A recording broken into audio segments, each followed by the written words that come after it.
Hello hi అందరికి welcome back to another mini blog. మీ ఇంట్లో ఎప్పుడైనా chicken tandoori leg piece with green chutney try చేశారా? చేయకపోతే ట్రై చేయండి. నేనైతే ఒక 3 లెగ్ పీసెస్ తీసుకున్నాను. దాన్ని బాగా వాష్ చేసి ఇప్పుడు గార్లిక్ పేస్ట్ వేసి బాగా ఇట్లా ఈ విధంగా మ్యారినేట్ చేసుకున్నాను. ముందుగా ఒక బౌల్ తీసుకుందాం. దాంట్లో కొంచెం curd, pepper, garam masala, salt, kasuri methi and కొంచెం రెడ్ చిల్లీ పౌడర్. లాస్ట్లో హాఫ్ లెమన్ ఇట్లా కట్ చేసి దీంట్లో పిండేసేయండి. సో ఈ విధంగా మనం మొత్తం మిక్స్ చేసేసుకుంటాం.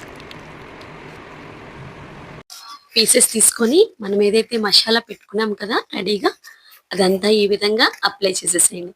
చూడండి ఎంత స్మూత్గా అప్లై చేస్తున్నానో. సో ఆ విధంగానే మీరు కూడా అప్లై చేసుకోండి. ఇది ఆయిల్ కూడా కొంచెం వేసుకొని మ్యారినేట్ చేసేసేయండి. మూత పెట్టి ఫ్రిడ్జ్లో పెట్టేసుకోండి. ఇప్పుడు ఇంకా ప్యాన్ తీసుకొని కొంచెం ఆయిల్ వేసుకొని ఆ లెగ్ పీసెస్ అన్ని ప్యాన్లో వేసుకోండి. ఎయిర్ ప్యూరిఫైర్ ఉన్న వాళ్ళు ఎయిర్ ప్యూరిఫైర్లో పెట్టుకోవచ్చు. మేమైతే ప్యాన్లో చేస్తున్నాం అనమాట. సిమ్లో పెట్టి మూత పెట్టేసేద్దాం. లెగ్ తీసి వన్ సైడ్ రోస్ట్ అయిన తర్వాత ఇంకో సైడ్ కూడా తిప్పుకోవాలన్నమాట. సో ఈ విధంగా అవుతుంది లెగ్ పీసెస్ అనేది. సిమ్లోనే ఉంచుకోండి. చూసారా లాస్ట్ లెగ్ పీసెస్ ఈ విధంగా అవుతుంది. ఇప్పుడు లాస్ట్లో నేను కొంచెం స్మోకీ ఫ్లేవర్ ఇస్తున్నా. కొంచెం గీ వేసేసి ఇంకా మూత పెట్టేద్దాం. ఆ స్మోక్ ఏదైతే ఉందో ఆ చికెన్కి పట్టి ఇంకా టేస్ట్ అనేది ఎన్హాన్స్ అవుతుంది అనమాట. స్మోక్ మొత్తం పోయాక సర్వింగ్ బౌల్లో సర్వ్ చేసేసుకుందాం.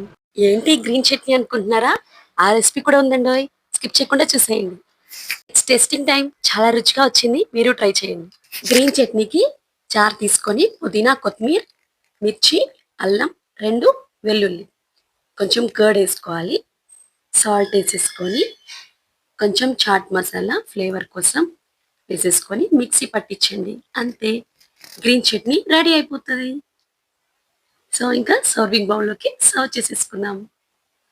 సో చూసారు కదా వీడియో, మీ అందరికీ నచ్చిందా? Chicken tandoori leg piece with green chutney. మీరు కూడా ఇంట్లో ఇలానే ట్రై చేయండి. In case if you like this video, please like, share, comment and subscribe to Aaradhya Bhavitha blogs. నా వాయిస్ ఈరోజు పోయింది, సో ఈ వాయిస్ ఇగ్నోర్ చేయండి. Until then, bye bye. See you next video.